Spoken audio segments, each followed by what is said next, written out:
Where are you from?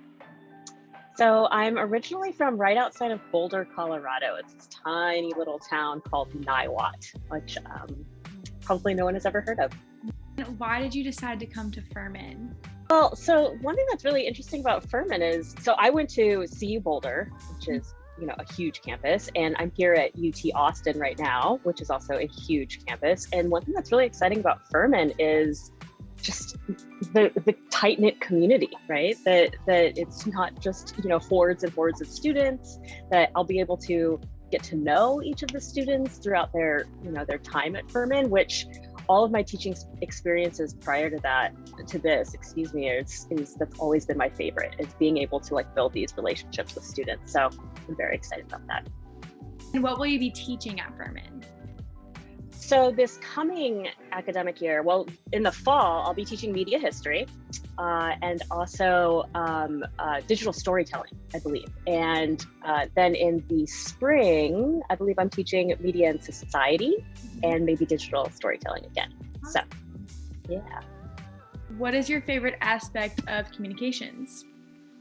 Yeah, so coming from the media studies side of communications, right? One thing that I get really excited about, and I try to get students excited about, is I think it's just really easy sometimes to think when we're consuming media that's all we do, right? That it just kind of washes over us, that we're just passive consumers.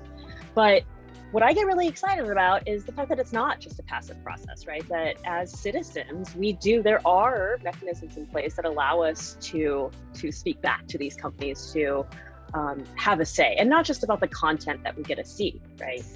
But the way it's regulated. And I do that from a historical perspective as well. So trying to show students that, there's precedent for change, and give them hope that some of the things we don't like can change. What has been your favorite destination you've traveled to, and why? Ooh, so I need to travel more, really, but my favorite destination has always been Hawaii, and not just because it's Hawaii and there's exotic beaches and delicious food, but it's where my mom is from. And so growing up in Boulder and not feeling like I always fit in with that, it was always this wonderful experience of going back to Hawaii and feeling like I belong, right? And it was, partly because I have, a ton of cousins that live there, but just the culture that was there and having all that family and the fact that, it's just such a mix of various cultures. It's still my favorite place to go. I got to go right before the pandemic hit, and I'm looking forward to being able to go back soon. That's awesome. Do you think you would ever move there? Ooh, I want to retire there. I think that's the place you need to retire. If you could create an app, what would it be? Ooh, so I love that you asked this question, because I literally came up with the most wonderful app idea. Hopefully, maybe it's already been invented and you'll tell me, because I really want this app.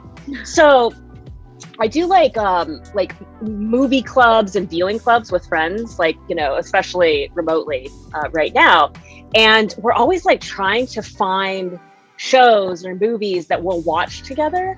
And there is no app where all of this is coordinated, where you can find where everything is, create lists and share it with friends, where it tells you okay, so we want to watch this crazy murder documentary. The app coordinates it all for you, and it tells you what streaming place it's on. And anyway.